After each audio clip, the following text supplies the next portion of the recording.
독일에 사는 제독 철학자 한병철 씨가 피로사회라고 하는 책을 썼는데 그 책은 성과주의에 빠진 현대사회를 피로사회라고 규정을 했습니다. 그리고 이 현대사회의 질병은 오히려 긍정성이 과다해서 생긴다. 시장이 주도하는 세계화의 광풍 속에서 성과 중심주의에 내몰린 현대인은 끝없이 자기를 개발해야 한다. 스펙을 쌓고 자신의 가치를 높이느라고 시간과 건강과 물질을 투자합니다. 그래서 어느 정도 애를 써서 어떤 위치에 다다르게 되면 겨우 거기 올라갔는데 사회는 또다시 그 사람에게 더 높은 수준을 요구한다. 그래서 피곤하다는 겁니다. 횃불 트리니티 신학대학에서 조직신학을 강의하는 김진혁 교수라는 분이 이것을 좀 더 풀어서 이렇게 이야기해주고 있습니다. 성과 중심적인 현대사회의 만성 질병은 바로 피로다. 방과 후에 학원에 다니느라 어깨가 축 늘어진 어린 학생도, 또 학업과 아르바이트를 병행하는 대학생도, 좁디 좁은 정규직의 문을 통과하지 못해 몸과 마음이 분주한 취업 준비생도, 만원 지하철에서 스마트폰을 보면서 출퇴근하는 중년의 가장도, 온종일 해도 티도 나지 않는 가사의 녹초가 된 주부도, 주일이면 교회 와서 예배하고 봉사를 드리는 그리스도인도 하나님을 예배하는 것이 가장 큰 기쁨입니다. 우리에게 있어서 가장 큰 힘입니다. 라고 설교하는 목회자도, 현대 업적 사회를 예리한 필체로 해부하는 인기 칼럼니스트도, 교회로 드라이브 나가는 소위 자유인도 모두 다 피로에 절어서 살고 있다. 그렇기 때문에 우리는 모두 안식을 원하고 있다. 하지만 성공과 자기 개발의 신화로 인해 조급함과 불안이 마음속에 깊이 박힌 현대인은 쉬지 못한다. 어느 시대고 쉼이 필요하지 않은 것은 아니겠지만 현대 사회에서 안식은 더욱 중요한 화두가 되었다.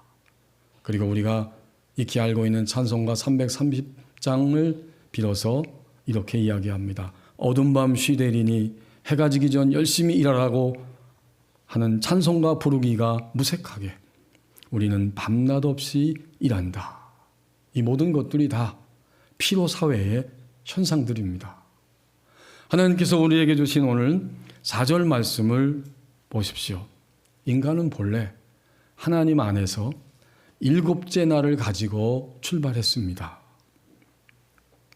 제7일의 안식에 관하여는 어딘가에 이렇게 일렀으되, 제7일이 중요하다는 거죠. 하나님은 제7일에 그의 모든 일을 쉬셨다 하였으며, 지금 이 히브리서신은 예수님을 믿고 하나님의 자녀가 되었지만 교회 내부적인 도전, 그리고 바깥에서 밀려오는 여러 도전들 때문에 다시 나는 핍박이 없고 고통이 없는 옛날 유대교 신앙의 그림자로 그 안으로 나는 들어갈 것이다. 나는 예수님이 구원의 주님이라고 고백하는 이 신앙을 그만 포기하고 싶다. 이렇게 유혹을 받는 그 당시 그리스도인 공동체를 향해서 쓰여졌습니다. 그들은 정말 예수님을 구원의 주님으로 고백하고 믿었는데 내부적으로 안에서 그리고 외부적인 핍박에 의해서 예수님 믿는 것을 포기하고 싶었습니다. 그 구체적인 흔적들이 이 히브리서 10장에 보면 여기저기 군데군데 등장하는데, 그러다 보니까 그들은 모이기를 패하는 이런 일을 점점 하는 사람들이 생겨났어요. 히브리서 10장 24절에서 서로 돌아보아 소론과 사랑을 격려하며 모이기를 패하는 어떤 사람들의 습관과 같이 하지 말아라. 왜 그랬을까요? 그들이 지금 신앙을 포기하고 예배 공동체로 모이는 것을 포기하는 일들이 일어나고 있었고, 또 그러면서도 그들은 복음을 받은 제2세대이기 때문에 박해를 견디면서 신앙생활하고 있습니다. 32절에 보니까 전날에 너희가 빛을 받은 후에, 예수 믿은 후에 고난의 큰 싸움을 견뎌낸 것을 생각해봐라. 비방, 환난, 구경거리, 그리고 갇혀 있는 너희들이 되었지 않았느냐. 또 하나는 그 밑으로 내려와서 37절에 보니까 예수님이 재림이 오신다고 그랬는데 시간이 지나고 예수님의 12사도도 다 죽었어요. 하지만 그 이후에 복음을 받은 이 복음 2세대가 보니까 예수님이 재림에 오시지 않는 거예요. 거기에 대한 낙심과 환멸을 느끼면서 있을 때 37절에서 잠시 잠깐 후면 오실 이가 오시리니 지체하지 아니하시리라. 나의 의인은 믿음으로 말미암아 살리라. 또한 뒤로 물러가면 내 마음이 그를 기뻐하지 아니하리라 하셨느니라. 상상해 보세요. 이런 일들 때문에 그들의 믿음이 흔들리고 있고 그만 믿음을 포기하고 싶어 할 때 하나님의 감동을 받아서 이 히브리 서신을 쓰면서 이 기자가 이렇게 말합니다. 우리가 믿는 예수님은 여러분들이 그토록 존경에 맞이하는 선지자들보다 그리고 하늘의 천사들보다 더 나아가서 위대한 모세보다 아론보다 더 위열하고 우월하고 절대적이신 주님이십니다. 그리고 그분은 친히 구약의 약속을 마감하시고 새로운 시대를 여시기 위해서 십자가 위에서 자신의 몸을 찢으심으로 주님이 죽으실 때에 제사장만이 들어갔던 성전의 휘장이 찢어지면서 누구든지 하나님 앞으로 갈 수 있는 새롭고 산 길을 열어놓으신 바로 그분이십니다. 이렇게 권면하면서 흔들거리는 믿음을 바로 잡아주고 있었던 것입니다. 이것이 히브리서 서신 전체의 내용들입니다. 다시 본문 하나님 주신 오늘 4절 말씀을 보십시오. 여기서 그러므로 제7일을 말하고 있는데 제7일은 어떤 날인가? 제7일에 관하여 어딘가에 구약성경에 기록되어 있는데 어디 기록되어 있어요? 창세기 2장 2절이라고 거기 니은자가 써 있고 밑에 보면 창세기 2장 2절에 가르쳐줬다는 거죠. 하나님은 제7일에 그의 모든 일을 쉬셨다 하였으며. 그래요. 하나님은 모든 일, 6일 동안의 자연 만물과 마지막 6째 날 인간을 창조하시자마자 7일이 되었을 때 그 하던 모든 일에서 손을 떼버리고 그리고 편히 쉬셨다. 바로 이러한 의미입니다. 여기 모든 일을 쉬셨다 할 때 이 단어가 바로 손을 떼어버리고 모든 것을 손에서 내려놓고 편히 쉬셨다. 다르게 표현하면 안식을 제공하셨다. 이러한 의미입니다. 그런 거로 오늘 이 히브리 서신을 받는 공동체도 이 치열한 시대를 살아가는 우리들도 여전히 안식하지 못하는 이유와 원인과 사건과 일들이 무수히 우리에게 오고 있지만 본래 인간은 7째 날을 가지고 출발했습니다. 5절과 6절 말씀을 보십시오. 나의 선택이 나의 안식을 가져옵니다. 5절에 보니까 하나님과 함께 안식을 가지고 출발했던 백성들이 구약시대의 그 출애굽 성도들이 어떤 선택을 했는지를 알려주면서 5절에서 또다시 거기에 그 시편의 말씀에 여러분 거기 기억이라고 되어 있죠. 5절에 기억의 그 말씀은 시편 95편 11절에 나온다는 이야기예요. 그러니까 또다시 거기에 시편 95편 11절에서 그들이 내 안식에 들어오지 못하리라 하였으니 여기서 그들은 모세와 함께 애굽에서 나와서 출애굽 가고 광야로 들어갔던 바로 구약시대의 성도들을 말하고 있습니다. 그들이 어떤 선택을 하였기에 하나님이 본래 인간에게 주신 쉼과 안식을 빼앗기고 말았는가를 여기서 설명하고 있는 겁니다. 그러면서 6절 중간 부분에 보면 그들을 어떻게 표현하냐면 복음을 전함을 먼저 받은 자들이다. 그렇죠. 하나님이 이 지구상에서 이스라엘을 선택하셨고 이스라엘 민족을 애굽 종살이하는 데서 구원해내서 안식의 여정을 출발하게 하시고 광야로 이끌어 주셨어요. 그런데 그 광야의 안식의 여정에서 그들은 어떻게 했어요? 먼저 복음을 전한 유일한 족속이었지만 순종하지 아니함으로 말미암아 들어가지 못하였다. 그렇군요. 그들은 안식과 함께 안식을 약속받고 출발했지만 광야에 들어와서 하나님을 끝까지 철저하게 신뢰하지 못함으로 결국 가나안 안식의 땅에 들어가지는 못했다는 거예요. 이것이 그들의 실상입니다. 그러므로 이들은 결국 그들의 선택에 의해서 안식을 가져오지 못했다는 이야기입니다. 이 서신을 기록할 때 이 히브리 서신을 받는 그 교회 공동체의 교우들도 이와 같습니다. 그들이 끝까지 철저히 하나님을 신뢰함으로 자신들의 선택에 의해서만 안식을 가져올 수 있다는 말씀이고, 오늘 5월 22일 주일 아침에 예배하는 우리들도 이와 같지요. 우리는 지금까지 주님 믿었지만 그럼에도 불구하고 내 마음속에, 삶 속에, 생활 속에, 내 몸 전체에 우리 생활 가득가득 채워져 있는 여전히 안식하지 못하고 힘을 얻지 못하는 부분들, 그것은 나의 선택에 의해서만 가져올 수 있는 것들입니다. 자, 그런데요, 여러분, 그들이 그런 부정적인 선택을 했지만 하나님은 여전히 안식의 기회를 닫아버리지 않고 기회를 열어놓으셨다고 말씀하고 있죠. 이제 6절 하반절에 보면 이렇게 상반절에 6절 첫 부분에 그러면 거기에 들어갈 자들이 남아 있다. 있거니와 남아 있다는 거예요.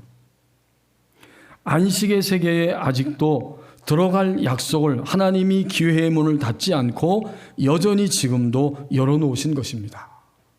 이 말씀 때문에 이 히브리서 서신을 받는 공동체도 그때 선택해야 하고, 오늘을 사는 우리들도 안식의 문이 아직도 활짝 열려 있기 때문에 우리는 그것을 선택해야만 합니다. 그러므로 우리는 분명히 깨닫습니다. 오늘 내게 왜 안식이 없는 것인가? 주님을 믿었는데, 처음 주님을 믿고 주님의 사랑을 고백하고 감격한 일도 있었는데, 그때에는 정말 내 마음이 기쁘고 안식했는데 지금은 왜 안식하지 못하는 것일까? 이 히브리 서신 공동체도 오늘 우리도 마찬가지고 그 원리는 똑같습니다. 하나님이 그들에게 주신 기회 속에서 끝까지 철저하게 하나님을 믿어드리지 못하는 그들의 불신앙과 불순종의 선택에 의해서 그들은 결코 안식을 얻지 못한 것이고, 오늘도 우리가 진정으로 끝까지 철저하게 하나님을 믿어드리는 그 순종의 또 신앙의 선택을 해야 할 이유가 바로 여기에 있습니다. 스위스의 정신과 의사이고 세계적인 심리학자였던 구스타프 칼 융이 영국의 BBC 방송과 인터뷰하면서 이런 말을 했습니다. 나는 무수히 많은 정신과적 환자를 진료했었는데 하나님과 거리가 멀어진 사람은 그의 영과 정신이 발작을 일으키는 것을 보았다. 그리고 얼마 안 가서 몸도 발작을 일으키는데 이것을 우리는 질병에 걸렸다고 말한다. 병의 뿌리는 하나님과 거리가 멀어진 데에 있다. 이 말을 듣는데 그 프로그램을 진행하는 PD가 짜증이 났습니다. 그래서 이렇게 짜증스러운 목소리로 말했습니다. 하나님과 관계없는 환자에 대해서 말해달라. 그러자 융이 대답하기를 그런 환자는 50년간 한 사람도 볼 수 없었다. 이렇게 대답했습니다. 그렇습니다. 오늘도 우리는 다른 어떤 누구나 대상이나 환경이 아니고 바로 나의 선택이 나의 안식을 가져옵니다. 이제 마지막 7절 말씀을 보십시오. 계속적인 안식을 얻는 성도로 살아갑니다. 7절에 상반절에 보니까 시간이 나와요. 오랜 후에 시간이 많이 흘러갔다는 거죠. 언제부터? 하나님이 안식을 제7일을 가지고 인류를 출발시켰을 때부터, 그리고 유일한 지구상의 한 백성 이스라엘을 선택하시고 그들이 애굽에서 나와서 광야를 지나고 안식의 땅을 향해 들어갔을 때 그로부터 오랜 시간이 흘렀다는 거예요. 출애굽 1세대는 안식에 들어가지 못했지만 출애굽 2세대는 광야를 지나서 가나안 땅을 밟음으로 안식을 맛보는 그런 사람들이 되었잖아요. 그러니까 오늘 성경에서 말하고 있는 안식의 의미는 오늘 우리에게 이런 것입니다. 안식이 도대체 무엇입니까? 그것은 하나님이 출발시킨 쉼의 세계이고 인류가 타락하고 실패함으로 빼앗겼지만 다시 예수 그리스도를 통해서 우리에게 그 안식을 회복시켜 주셨기 때문에 그리스도인이 되었을 때의 안식은 예수님과 함께 사랑하며 누리는 현재적 하나님 나라이고 동시에 예수님이 이 땅에 재림에 오시면서 완성되는 영원 천국이 바로 안식의 세계입니다. 이런 안식의 세계가 계속적으로 지속되고 있다는 것을 오늘 7절에서 우리에게 잘 보여주고 있어요. 오랜 시간이 지났을 때 광야와 가나안 땅에 들어갔던 세대 지나서 다윗이 왕으로 통치하고 있을 때, 그러니까 이 오랜 시간은 열왕기상 6장 1절 말씀을 통해서 연도를 짐작할 수 있는 것처럼 500년의 시간이 흐른 다음입니다. 500년이 흘렀을 때 그 시대의 다윗 왕이 이렇게 말했다. 어떻게? 다윗이 시편을 기록하면서 다윗의 글에 다시 어느 날을 정하여 오늘이라고 미리 이같이 일렀으되. 그렇군요. 다윗이 자기가 통치하면서 왕이 되었을 때 혹은 왕이 되기 전에 그는 들판을 지나고 목동으로 살아가면서 자신의 시대를 살면서 그들은 바로 안식에 대해서 그는 깨닫고 이렇게 말했다는 겁니다. 시편에 인용한 거죠. 오늘 너희가 그의 음성을 듣거든 너희 마음을 완고하게 하지 말라 하였나니.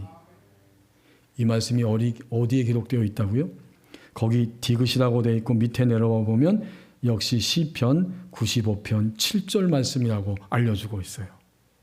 다윗이 수많은 시편을 기록하면서 그는 자신과 자신이 살고 있는 시대가 왜 안식을 누리지 못하고 있는가를 돌아보다가 구약 시대에 500년 전에 모세와 함께 출애굽해서 광야를 지나갈 때 백성들의 모습을 깨달은 거예요. 그래서 그 자기의 시편에 인용하면서 오늘날 너희가 그의 음성을 듣거든 너희 마음을 완고하게 하지 말라 하였나니. 이것이 구체적으로 어떤 사건이냐면 출애굽기 17장 1절에서 7절에 보면 모세와 함께 르비딤의 광야를 지나갈 때에 그 르비딤에서 그들이 하나님을 향해 원망한 거예요. 물을 공급해 주셨는데 또다시 물이 보이지 않을 때 하나님을 원망하고 하나님을 시험하면서 불평하고 불만을 터뜨리고 있었습니다. 그래서 하나님이 모세를 통해서 그것을 말씀하시면서 그 지역을 마사 무리바라고 말했어요. 하나님과 너희가 다투고 있구나. 그리고 하나님이 우리 가운데 과연 계시는가 안 계시는가라고 시험하였구나. 그래서 그곳의 지명을 마사다 무리바다라고 출애굽기 17장 1절에서 7절 그 사건을 통해서 말씀해 주셨고, 다윗은 시간이 지나고 나서 자신을 돌아보고 백성들을 돌아보면서 우리에게 주어진 안식을 내가 빼앗기고 사는 것이 왜 그렇지? 라고 돌아보면서 그 구약의 말씀을 이렇게 인용하고 있었던 것입니다. 바로 오늘입니다. 여기서 우리는 안식을 계속적으로 누리는 것이 그리스도인의 삶이라는 사실을 깨닫습니다. 세상을 창조하셨을 때, 모세 시대에 여호수아가 가나안에 들어갔을 때, 그리고 중간에 다윗도, 그리고 예수 그리스도를 통해서 우리에게 안식을 회복시켜 주신 주님은 오늘도 내일도 영원토록 이 역사를 지금 어디로 끌고 가고 계신가요? 안식의 세계로, 쉼의 세계로 이끌어 가십니다. 우리는 내일 안식을 생각할 거 없어요. 오늘 7절에서 분명히 말합니다. 오늘이라고 미리 이같이 일렀으되. 오늘은 다윗이 이 시편을 기록할 때의 오늘이었어요. 그리고 그 밑에 나오는 오늘은 광야 시대를 살던 자들에게 오늘이고, 더 나아가서 지금 하나님의 감동함을 따라 기록된 히브리서 이 말씀을 받는 그 서신교회, 그 공동체에 있어서도 오늘이고, 2022년을 살아가는 우리에게 있어서도 오늘입니다. 우리는 어제 여러분 어떻게 사셨어요? 토요일 날? 안식을, 쉼을 얻으셨어요? 아니면 너무 고통스럽고 힘들어서 내일 주일이지만 나 교회 안 가겠다. 혹시 그런 마음을 가지고 그런 말을 하셨어요? 이제 지나갔어요. 오늘입니다. 그러므로 안식은 오늘 계속 오늘이 지속되면서 항상 현재적으로 그리스도인의 하루 가운데 찾아오는 안식입니다. 우리는 어떻게 하면 계속적인 안식을 얻을 수 있을까요? 7절에서 오늘 잘 가르쳐주고 있어요. 7절 중반절 말씀을 보십시오. 오늘 너희가 그의 음성을 듣거든, 이렇게 말하고 있어요. 계속해서 안식을 얻는 그리스도인은 어떻게 얻는 것이냐? 하나님의 자녀된 나에게 주어진 특권을 놓치거나 빼앗기지 않아야 합니다. 우리의 특권이 뭐예요? 오늘 살 동안에 하나님의 음성이 들려진다는 거예요. 이걸 놓치고 빼앗기지 않을 때 우리는 계속적인 안식을 얻고 사는 거예요. 하나님의 음성, 오늘 너희가 그의 음성을 듣거든. 출애굽 시대에, 다윗 시대에 하나님이 끊임없이 하나님의 음성을 그들에게 들려줬다는 거예요. 여러분, 하나님의 음성을 너무 신비하게 생각하지는 마십시다. 오늘 이 예배에 나올 때 하나님께서 우리에게 하나님의 음성을 들려주시는 거예요. 그러니까 그 내게 들려주시는 그 음성을 들을 때 이것이 우리의 특권이 된다는 거죠. 하지만 우리는 하나님이 오늘 살 때 내게 하나님의 음성을 들려주신다라는 것에 무관심해요. 그 음성을 빼앗기는 거예요. 놓치고 사는 거예요. 그리고 하나님이 이 일에 있어서는 내가 어떻게 해야 할지 모르겠다라고 마음을 스스로 닫아버립니다. 그것은 오늘 하나님이 주신 이 7절 중반절의 이 말씀의 특권을 빼앗기고 스스로 닫아버리는 거예요. 분명히 말하고 있어요. 오늘 너희가 그의 음성을 듣거든. 지금도 하나님은 우리에게 여러 다양한 경로를 통해서 음성을 들려주시잖아요. 기록된 말씀을 통해 여러분 이미 다 배우셨죠? 그 다음 하나님 말씀 또 어떻게 들려주세요? 선포되는 말씀 설교를 통해 또 어떻게 들려주세요? 하나님께서 여러분이 기도하고 개인적으로 큐티할 때 하나님께 귀를 기울일 때 하나님이 우리 모두에게 하나님의 음성을 들려주십니다. 그리고 우리가 빼앗기고 무관심하고 귀를 기울이지 못할 뿐이지 오늘 들려주시는 하나님의 음성은 그리스도인에게 있어서 우리가 살고 있는 나에게 주어진 환경 100% 전부가 다 하나님의 음성입니다. 이거 굉장히 중요한 원리예요. 아침에 일어나서 산을 볼 때 아침 일찍 산에 선선한 바람이 불고 공기가 상쾌합니다. 그때 우리는 뭐라고 말합니까? 오늘 너무 기분이 좋고 공기가 너무 신선해요.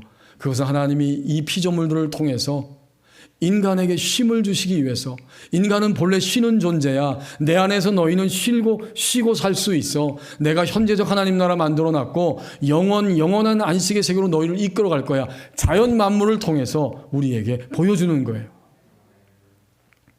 더 나아가서 오늘 내가 경험하고 만나게 되는 나에게 다가오는 모든 내가 하고 싶은 일, 하고 싶지 않은 사건들 전부가 다 전적으로 하나님의 깊은 뜻 가운데 우리의 인생을 이끌어 가시면서 우리에게 보여주시는 하나님의 음성입니다.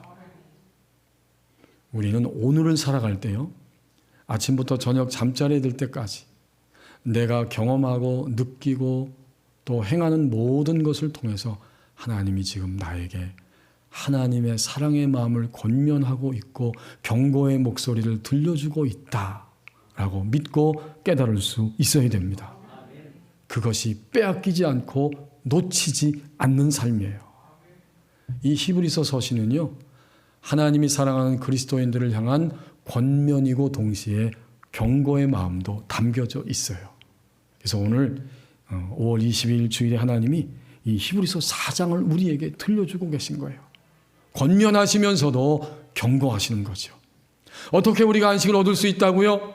우리는 하나님 자녀된 나에게 주신 특권을 놓치고 빼앗기지 아니하야 된다라고 7절 중반절에서 말씀했고, 그 다음 하반절에서 또 하나의 원리를 말씀해 주는데, 그것은 우리의 속사람이 알아듣는 것입니다.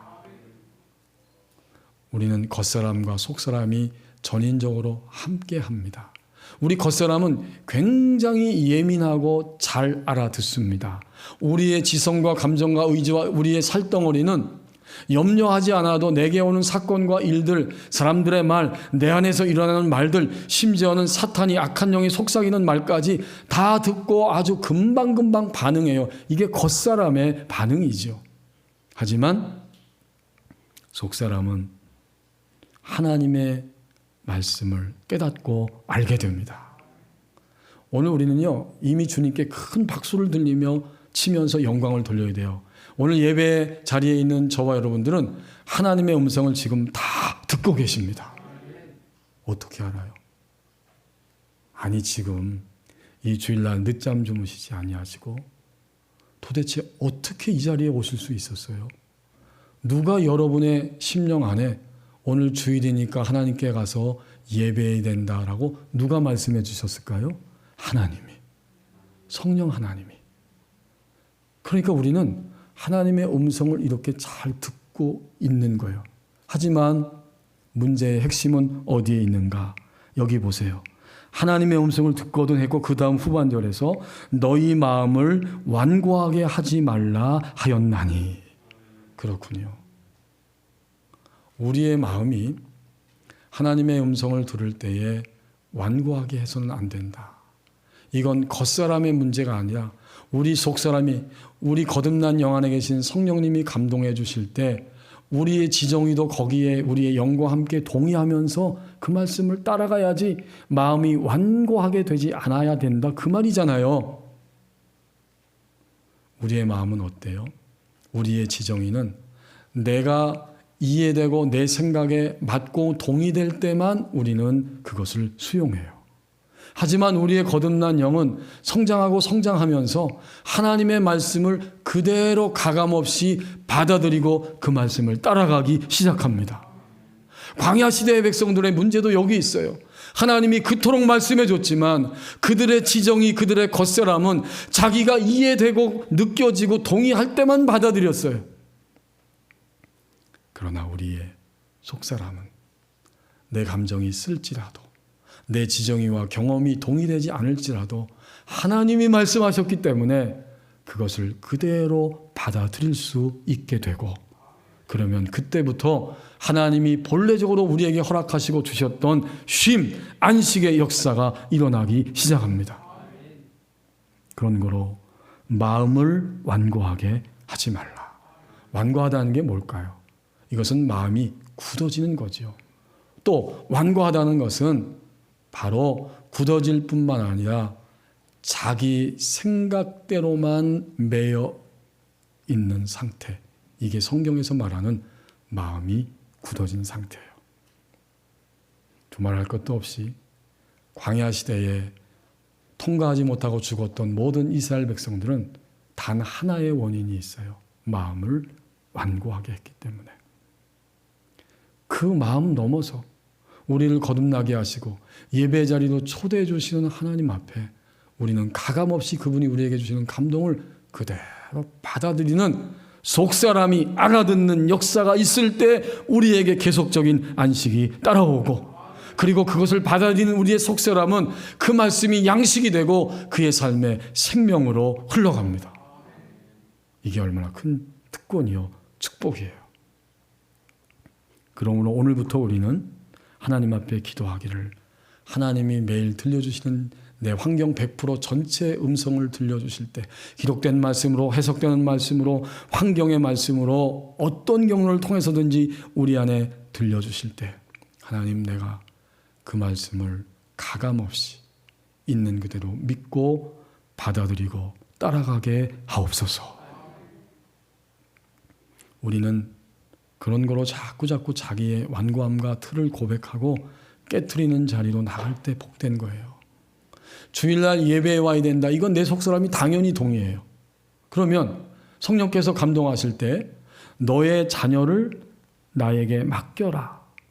너의 지금 사업과 일들을 나에게 말하고 나와 함께 하자. 그리고 너의 인생의 모든 일은 단 0.1%도 염려하지 마라. 나의 손잡고 나와 함께 진행하면 되라고 감동해 오신다면 우리의 지정인은 그것이 이해가 안 되기 때문에 우리의 겉사람은 마음을 어떻게 해요? 완고하게, 굳게 하고, 그리고 내가 이해될 때까지 더 이상 하나님을 믿어드리지 않습니다. 여기에 큰 결함과 우리 성도들의 손해가 있는 거예요. 그러므로 하나님이 히브리서 서신을 기록하게 하시고 오늘 7절에서 다윗이 오래전에 고백했던 그 말을, 기록했던 말을 통해서 분명히 깨닫게 하십니다. 오늘 너희가 너희의 환경 100%, 또 나를 주목할 때 성령이 내적 음성으로 너희에게 감동하시고 들려줄 때 그 음성을 듣거든 이제는 너희의 겉사람이 주도하면서 마음을 완고하게 하지 말라. 1967년 16살 된 소녀였던 건강한 운동선수 조니 에릭슨이라고 하는 이 미국의 한 자매가 어느 날 밤에 수영장에 가서 다이빙을 했는데 그 수영장 물이 너무나 조금밖에 없었어요. 확 뛰어들었는데 그 사고로 인해서 그는 머리를 바닥에 부딪히게 되었고 그 결과 전신마비가 왔습니다. 손가락 몇 개만 까딱까딱, 그리고 얼굴의 안면과 입술만을 조금씩 움직일 수밖에 없는 이런 상태가 되고 말았어요. 글자 그대로 절망의 삶이 시작됐고 1년, 2년, 3년 계속 침대에 누워 있습니다. 사는 것이 지옥 그 자체였다고 그래요. 비록 이 자매가 하나님을 믿지만 점점 하나님에 대해서 분노하고 자신에 대해서 비통하게 생각하고 감당할 수가 없어요. 다행스럽게 전신 마비가 되었지만 신체적인 고통은 별로 없었어요. 어쩌다가 한 번씩 살을 찔 것 같은 그런 날카로운 통증이 그의 몸에 나타나기도 했습니다. 그게 3년 동안 지속되고 있었어요. 어떻게 하면 좋을까요? 이 조니 에릭슨은 견디다 못해서 나는 이 세상을 하직하는 것이 좋겠다. 그리고 몰래 수면제를 계속 모으고 있었습니다. 그러던 어느 날 밤에 하나의 작은 사건이 이 조니에게 찾아오게 되는데 자기의 친구 신디라고 하는 친구가 문병을 왔어요. 하필 그 시간에 이 조니의 몸이 뒤틀리기 시작하고 통증이 막 시작됐습니다. 견딜 수 없어요. 신디는 자기의 친구를 애처롭게 바라보면서 아무 말도 해줄 수가 없었다고 그래요. 그때 예수님이 이 친구 신디의 마음에 지혜로운 마음을, 생각을 주시는 것을 느꼈어요. 그래서 이렇게 말하기 시작했답니다. 예수님은 너의 모든 괴로움을 알고 계셔. 너만 마비 증세와 통증을 겪은 것은 아니야.